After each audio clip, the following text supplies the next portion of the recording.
Good afternoon. Welcome back to this fifth and final session on our series of webinars from the Community Energy for Energy Solidarity Project, or CEES, as we call it amongst ourselves. CEES is a Horizon 2020 funded project, and its aim is to help energy communities find ways to tackle energy poverty. And as we've said, given the current energy crisis, the opportunity for energy communities to engage with vulnerable households is increasingly important. But it's not everything is set up to do that. So if you weren't able to come earlier today, we do have the other sessions will be available on video. And I'll just quickly recap what we've covered. In our first session, we talked about CEES in general, what its objectives are, and its three key themes of energy poverty, energy communities, and energy solidarity. Our second session focused on how do you identify households who are in energy poverty or vulnerable households more broadly. And then secondly, how do you engage not only with those households, but also with other stakeholders or other entities that exist in your community who can help you engage with those households in meaningful ways. Our third session focused really on the activities that you can undertake to help those households, and whether that is soft measures of hosting energy cafes or providing energy saving tips, or doing something that is more what we would refer to as a hard measure, where you actually go in and do some kind of renovation in a household.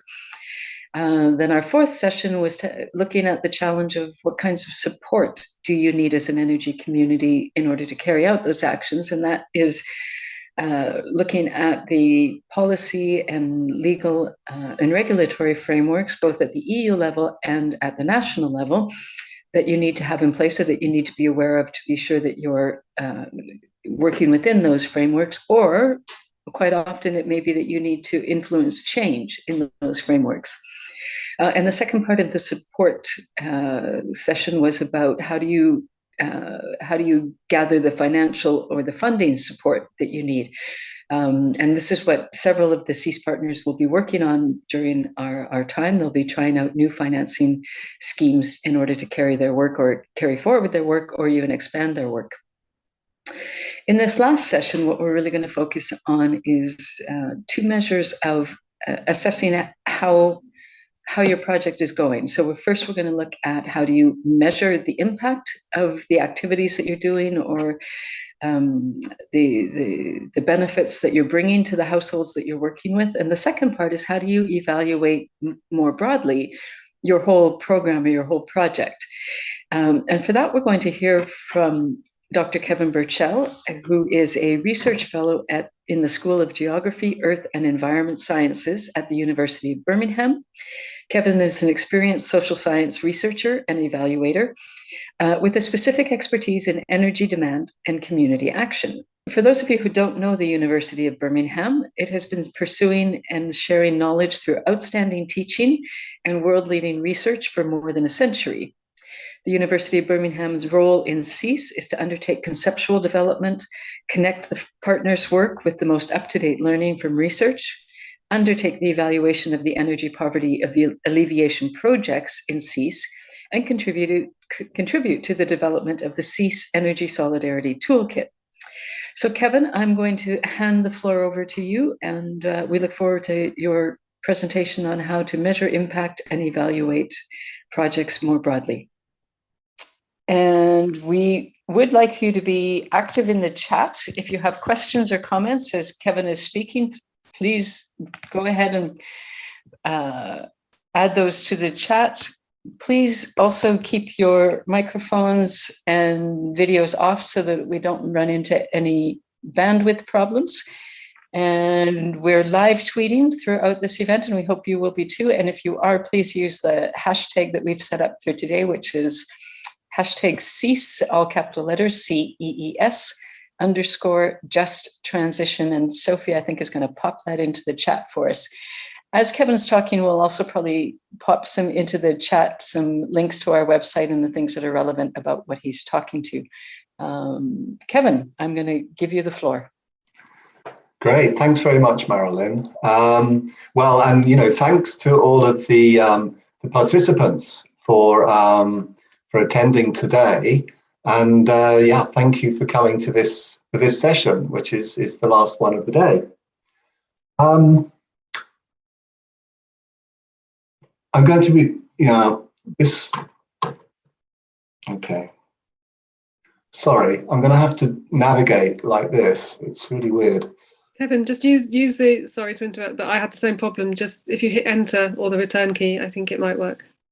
Okay. All right, I'll try. Thanks, Rosie. The arrows usually work, but they're not working. Yeah, so there are a couple of things that I'd like to talk about today. The first one is some key principles for evaluation in general that could be applied to all kinds of topics. And then we'll maybe have a little pause after that for a discussion, if that makes sense. But then I wanted to talk a little bit more about some issues related to evaluating energy poverty alleviation projects in particular. So some specifics. Oh, perfect. Thanks, Rosie. So yeah, I think it's this is a good time to be talking about evaluation. As Marilyn has said, it's an activity that is increasingly important and indeed crucial within the context of all kinds of projects and within the context of all kinds of funders. So yeah, it's definitely worth spending some time on. Here's a definition for you. Evaluation is the systematic study or assessment of a program, project, practice, intervention, or initiative to help understand how well it achieves its goals and why. I think it's important, the term right at the beginning there, systematic, because it implies doing things rigorously within the context of a set of sort of well-established methods, and I think that is really important. So evaluation is a key element in the CEES project. As Marilyn has mentioned, and others will have mentioned today, in 2024, CEES will be publishing an energy solidarity toolkit to disseminate a lot of the learning from the project. And evaluation will be key within that, both within the context of the CEES projects that are included in the toolkit, but also some material about evaluation itself. Yeah, why would we evaluate? Well, it's clearly important to know what works well in terms of impact. And what can be improved, which I think, both of these things also hint at understanding the processes that were used in a project. It's great for internal learning, doing things better, doing things more effectively, efficiently, and so on. But it's really important, particularly for us in CEES and for others, I think, we want to exchange knowledge. So it's important for dissemination about our project in your project communications and project promotion. So some key principles. So the first thing I've hinted at already, a key principle for evaluation is planning. It's important to develop an evaluation plan. And what I would suggest is that it's important to develop your evaluation plan as you are developing a project plan or a program plan. And program plans and evaluation plans need to work together. So it makes sense to do that as a team with your project delivery people, and come up with something that works in concert with the project. It's in bids, it's always important to remember to allow some time in the bid for evaluation that goes beyond the program delivery period, because you will need to be doing analysis after the project period, but obviously before reporting. So I think increasingly funders and others are expecting that kind of project structure and will indeed be looking out for it. So I mentioned an evaluation plan. So what would the key elements of that be? Well, one might be a theory of change, and many of you will have come across this expression before, but a theory of change is really, it aims to be a succinct expression of the change that it is assumed that the project will bring about, and some discussion of how you might know whether that's happening and why you think it might happen. You can Google theory of change, and there is lots of information on the internet about it and lots of different models. It's really a whole subject in itself, so it's difficult to say more about it right now. They're also called logic models, actually. Essentially, it's the same thing as a theory of change. And from that theory, a theory of change is really, I like to see it as kind of a bridge between the program and the evaluation, because it derives from the program, but it informs the evaluation. So from a theory of change, it ought to be possible to derive evaluation objectives and evaluation questions, building on the program objectives, perhaps some KPIs if you're working with key performance indicators in your project, and of course, from a theory of change. A plan will also include a summary of the different groups or sources that you can gather information from to answer each of your evaluation questions. And you'll want to start to identify indicators that will allow you to measure each of your evaluation questions. And then there would be some methods, which perhaps typically surveys and interviews and so on, and that you might use, and some timescales for all of that. I mentioned different groups, and one principle that people talk about a lot is the idea of a 360-degree evaluation, which basically means looking all around you, not just at householders who energy poverty alleviation projects would typically be aimed at, perhaps, but also look to the project management team as a source of information, look to the delivery team. There might, training energy advisors, for example, might be part of the program, so you could look to the trainees to learn more about how that part of the program went. And also, it's key within a lot of the CEES projects that they will be working with local partners and stakeholders locally. And so you can think about gathering information from those kinds of groups as well. But, the key point here is try to think, for a good evaluation, try to think just beyond the target, if you like, of the project.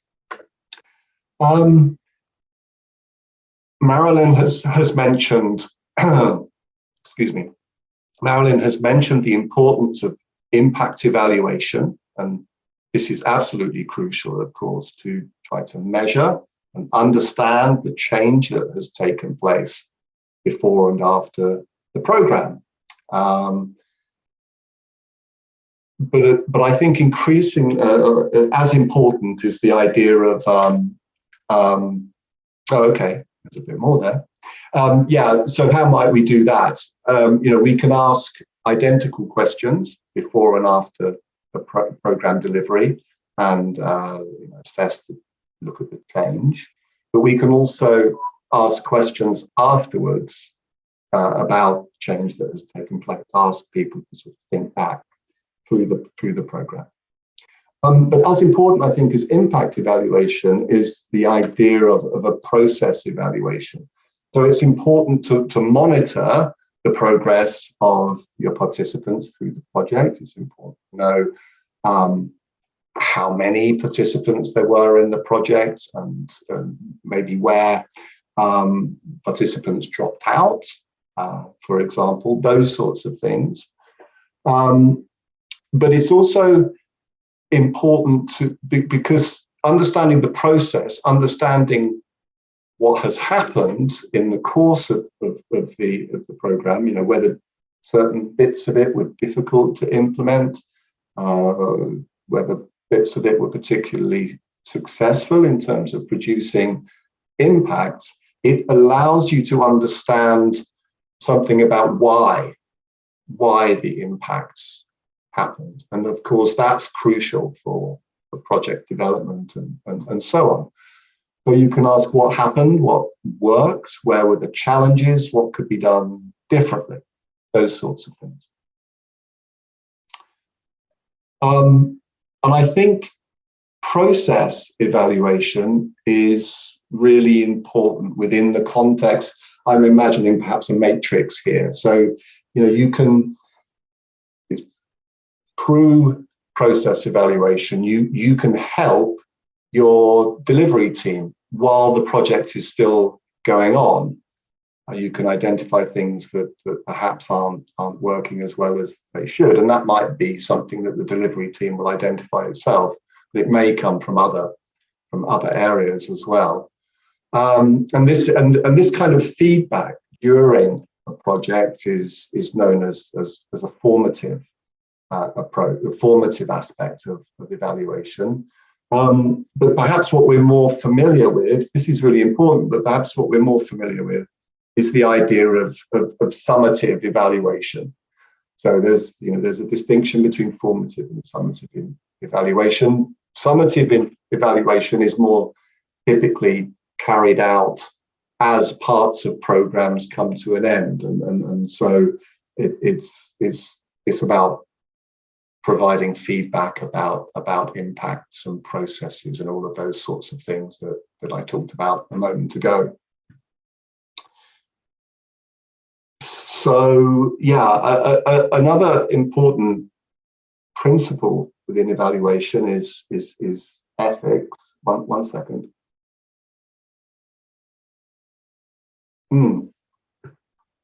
So, you know, I think it's fair to say that ethical considerations are also becoming more and more important within the context of the kinds of projects that we might implement to alleviate energy poverty, but also within the evaluations of those projects.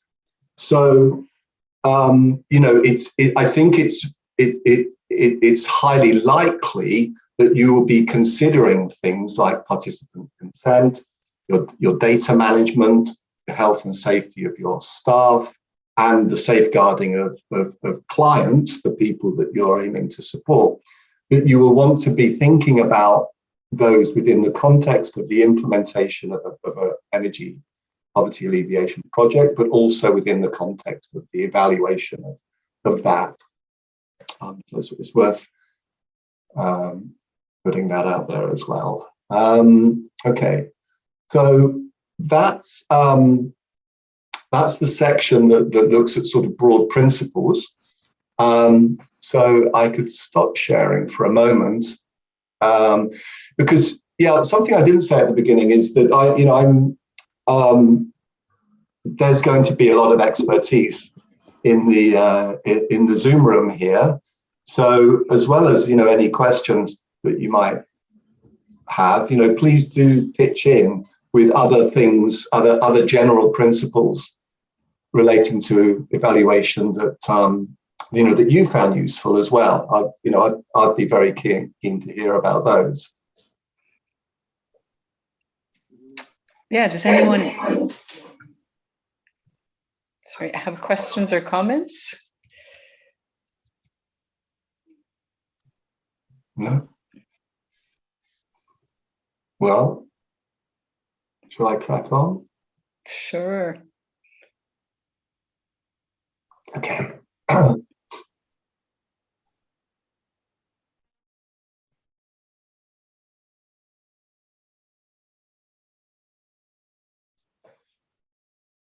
So, yeah, a few comments then about evaluation within the context of energy poverty specifically. to round off the afternoon.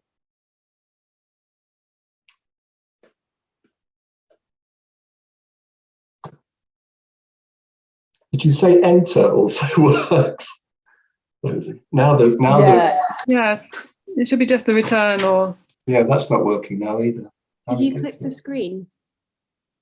Clicking the screen. Oh yeah, thank you. Was that Sophie? Thanks, Sophie. It was. Brilliant, thank you. Yeah, so having a look at different audiences or different groups that we might want to gather information from. So I think, you know, one of the key things that, you know, we've thought about this a lot within the context of CEES, and it is challenging, you know, because in these kinds of projects, we're inevitably going to be working with, you know, specific kinds of householders, and we might expect that they're more vulnerable than many typical householders. So we've tried to develop approaches to evaluation that recognize the need for evaluation and the need for good, rigorous evaluation, but also the need to not overburden householders themselves, and also the project teams that are going to be collecting the data. You know, I think it goes without saying, of course, that we should always act with respect and understanding within the context of working with householders on evaluation. And, you know, I think, and this may have been covered earlier when you talked about energy solidarity. Again, this is particularly important with these groups, because these are groups that tell us in research again and again that they do not feel respected or understood by the external organizations that they come into contact with. And this might be energy companies, it might be local authorities, it might be welfare services, and so on. So, of course, you know, we're all nice people and we would be acting with respect and understanding. But I think it's worth, you know, reiterating the importance of this with this particular group. Enter is working again. So, yeah, you know, evaluating impact and evaluating change is really, really important. But you know, a constant challenge, and I've been grappling with this for more than 10 years now in my work, gathering, let alone analysing good data from households on energy consumption and on spend on energy is very, very challenging. You know, that there are so many external variables that can impact on this, that it's, you know, even if you can gather data, it's really hard to know if this is due to the project or not. But so all is not lost is the good news. As you'll know, if you were in the very first session this morning, when there was a discussion of definitions of energy poverty, contemporary definitions of poverty increasingly focus on access to energy services and access to you know, a range of dimensions of well-being that those energy services give you access to. And so this is the approach that we're taking in CEES, because we can, or we hope we can, gather data before and after programs on, for example, the extent to which people restrict their own access to energy services, heating, cooling, refrigeration, and so on, and the well-being that household participants are experiencing at the time, so before and after. And what we would hope to see is a change in those. Those would obviously be positive outcomes from programs. So we'll be doing that.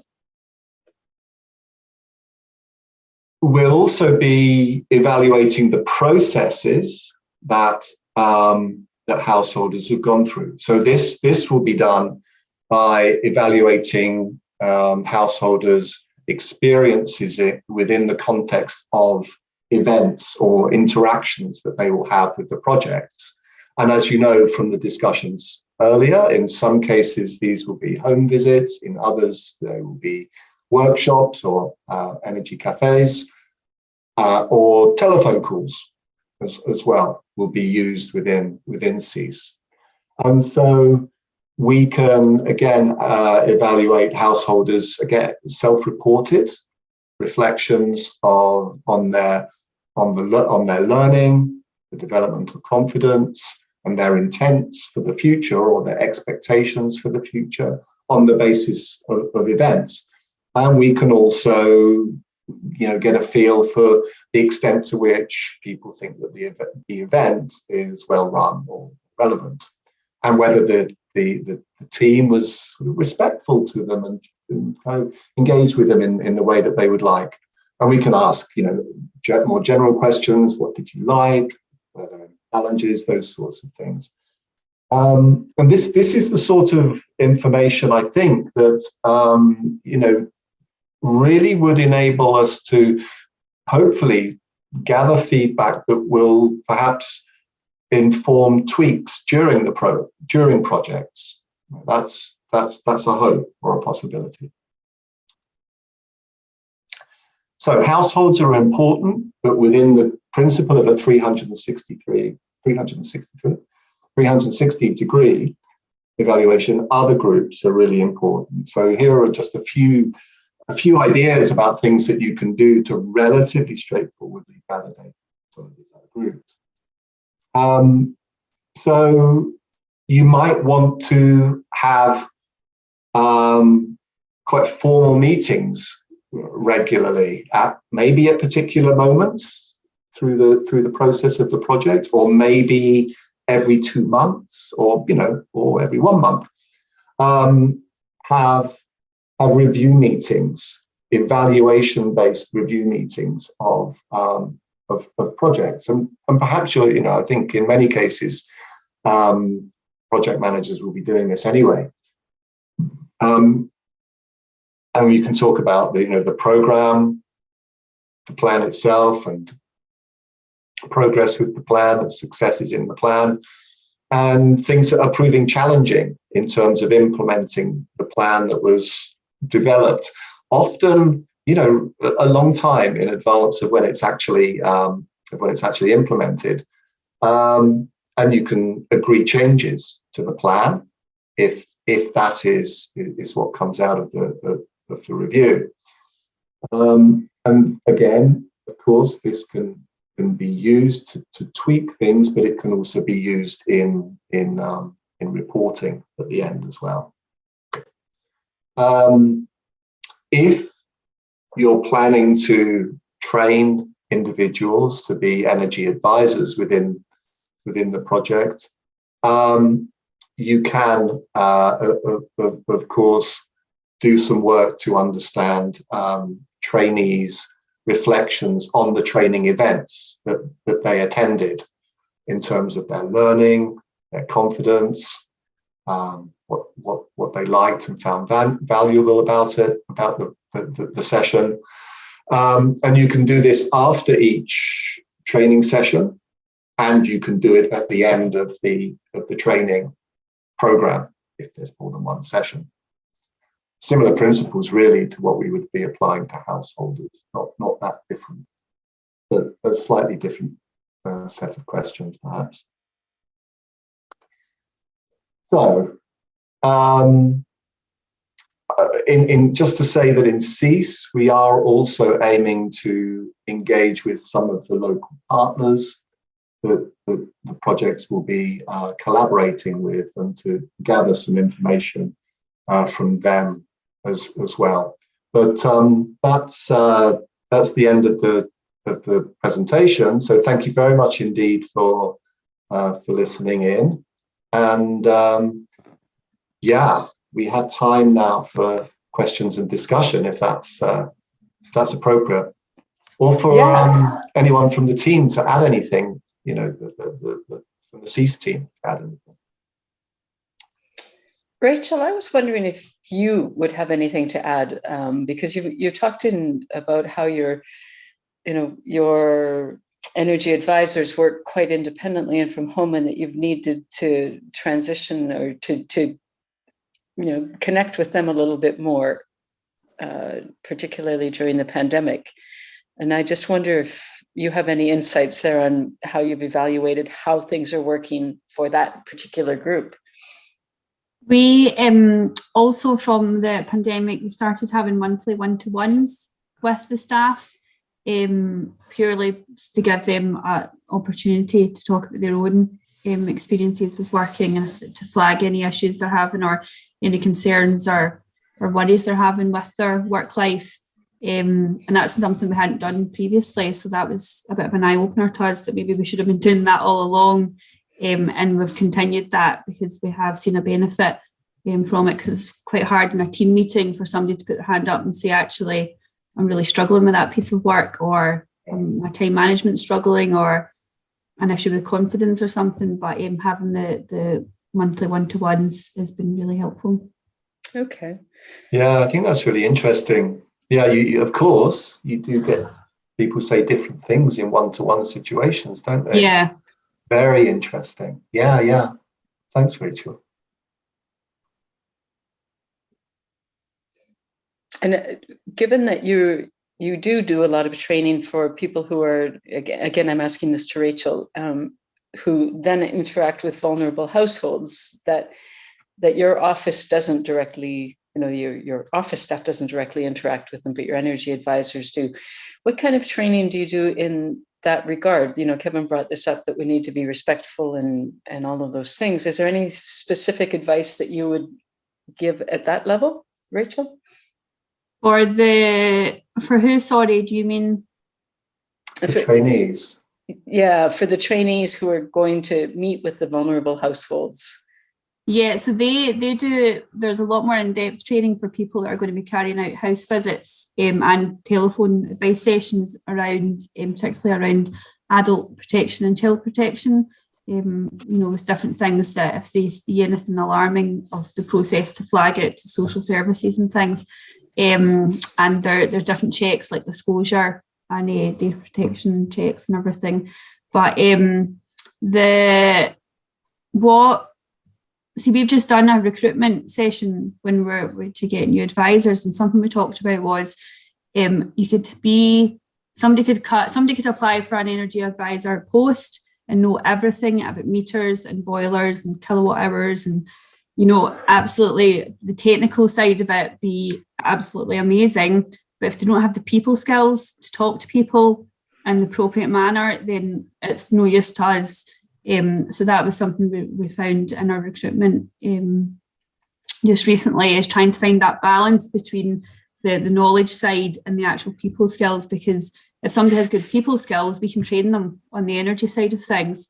Yeah. And luckily we managed to recruit 3 new advisors, all with varying different energy knowledge, but all with great people skills and transferable skills from their previous employments. Yeah, it's a really good point, and you won't be surprised to hear, Rachel, and perhaps you've read this, in research, that is often the case. A lot more emphasis is placed on technical training than soft skills or people skills training. So I think it's something that I think we're all very aware of in CEES. The importance of this, and I'm trying to get something else, because in CEES, it's the delivery teams that are going to be gathering the data that we'll be using in the evaluation. So, we've been sneaking in evaluation skills into the training, the list of things to be covered in training as well. So, hopefully without it becoming an overwhelming challenge, but it seems like a good idea. Kevin or Rosie, one of you I'm sure is going to be able to help me with the name, because it's just escaped me at the moment, but it's in relation to what Rachel was just talking about. I was a researcher from the University of Ulster who's been doing energy poverty for a long time, and she's retired now. That's Christine Liddell, isn't it? Exactly, Christine Liddell. I had Liddell in my head. But one of the things that really struck me in a presentation she gave me once, when she was talking exactly about this challenge that Rachel mentioned of, people having technical advice, and she held up a picture of a blueprint of a house, and she said, this is what an energy advisor sees when they see a house. It's the systems in this house. It's the windows and the doors and then she immediately flipped over and she said, this is what people would hold up if you asked them for a picture of their house. And it's a picture of their furniture and the doilies that their grandmother crocheted for them and the family photos on the wall. And so when you come as an energy advisor with this blueprint and say, we're going to fix all the systems in your house, it has no, there's this huge disconnect between what is the house and what is the home.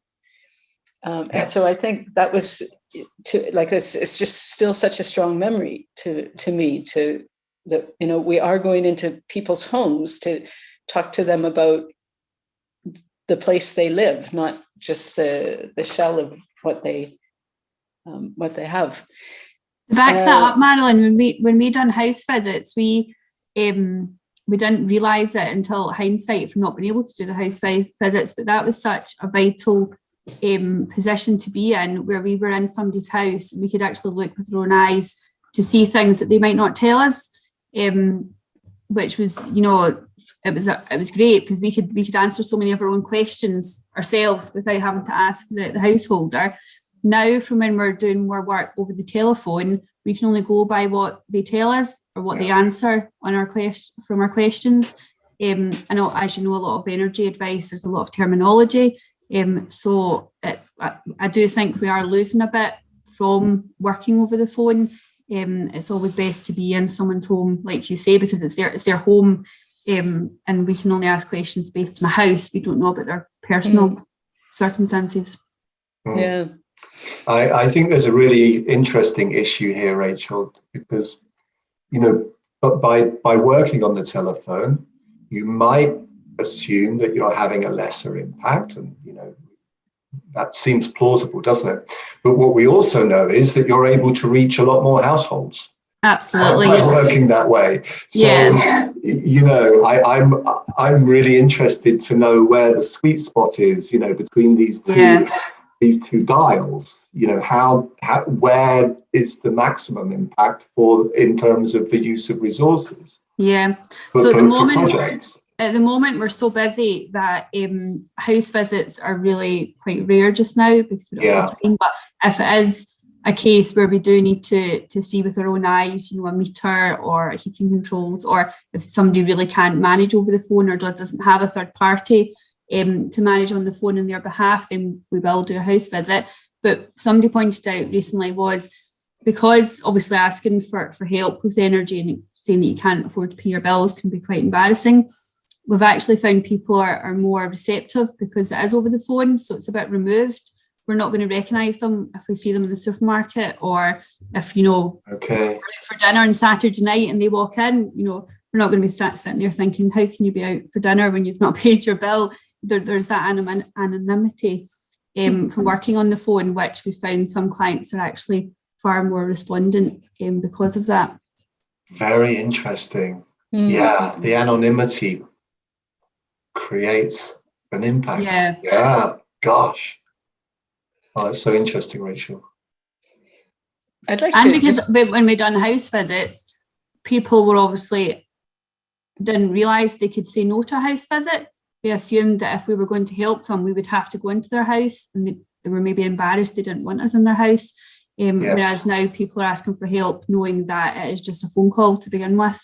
Yes, I'm sure everyone in the call is aware of this. But again, the research shows that people do feel a lot of shame about their houses sometimes, and it's really hard to let people in there. in their homes. Yeah, it's an important point, isn't it? We're kind of having a three-way conversation here, which is very interesting, but I just want to make sure that everybody participating knows that you can jump in either by putting a question in the chat or just raising your hand, and we'll open your microphone and you can talk. But I wanted to bring up, just in relation to evaluation overall, a very interesting conference that I've been involved in once, and it will about to be again in late November, and it's run by a social impact, energy-related social impact organization in India called the CEELCO Foundation. That's SELCO, and after I say this, I'll put it in the chat.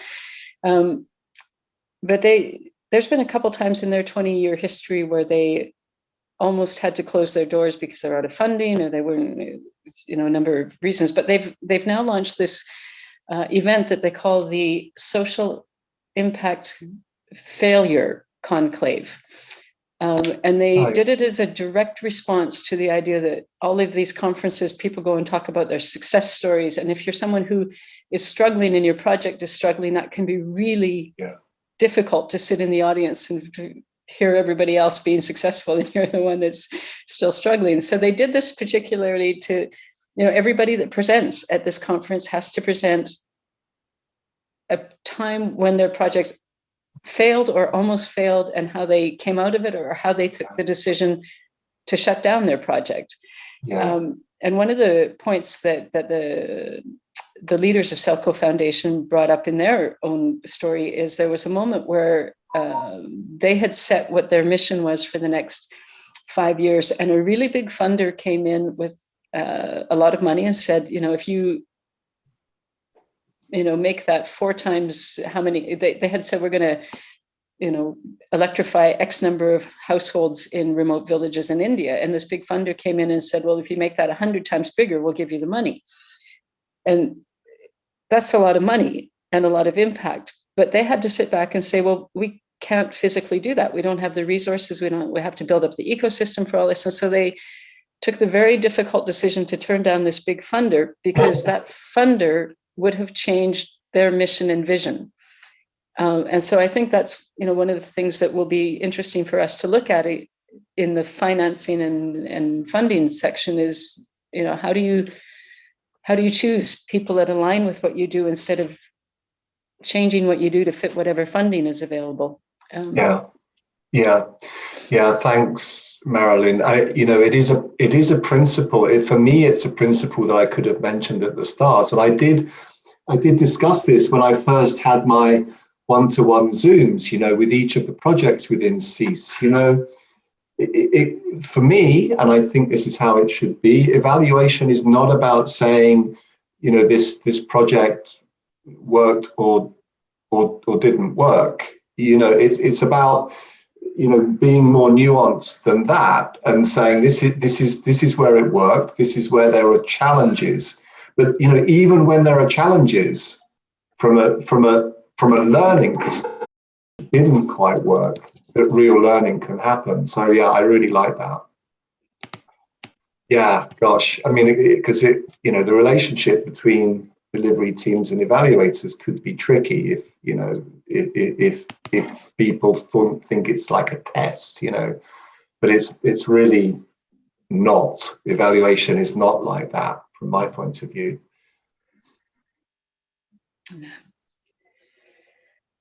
All right. Does anyone else have any questions or comments? Rosie, do you have anything that you want to add to what Kevin? Rosie had to go. She sorry. Yeah, she was it was great that she was able to join for a while, but no, she had to do something else. Yeah. I wonder, just anybody else from the CEES team, any last comments from today relevant to what Kevin has just talked about, or from anything else that we covered during the day? It's been a pretty intense day for us. Yeah. I hope you're bearing up, Marilyn. I am. That's been fun and interesting. Great. Yeah. And I'm sitting in the sun, as you can tell. Exactly. Yeah. Perfect. Yeah. Great. All right. Well, if there isn't any questions, I think we'll maybe let you go early and enjoy the sunny afternoon. Hopefully you're all enjoying the sunny afternoon. We will put these presentations online with some blogs relevant to them. And definitely, as I've said in other sessions, if you're working on any of the areas that CEES is working on, do reach out to us, because a big part of what we want to do is find out what's working or not working beyond the CEES partners, and figure out what is good to put in our eventual toolkit. So thank you all for participating. Thanks to each of our presenters, who I know put a lot of work into getting their PowerPoints ready and being available online. I will say at some point we will try to create an opportunity for ZEZ to present themselves, because they were ready to present today and then fell ill. So we didn't really get to hear from them, and we'll try to fix that for you. There's a lot of it about, isn't there? Yeah, exactly. Lots of people not feeling as well as they had hoped today. Yeah. Great.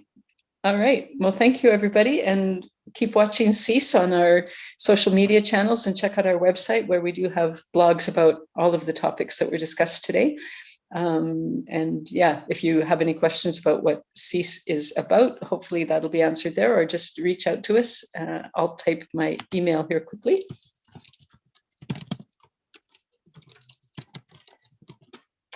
And we hope to hear from you soon, and keep watching us. Thank you, everyone. Thanks, Marilyn, and thanks everyone. Bye. Bye-bye. Yeah, you're welcome. Thanks for those messages. That's really nice. Bye, everyone.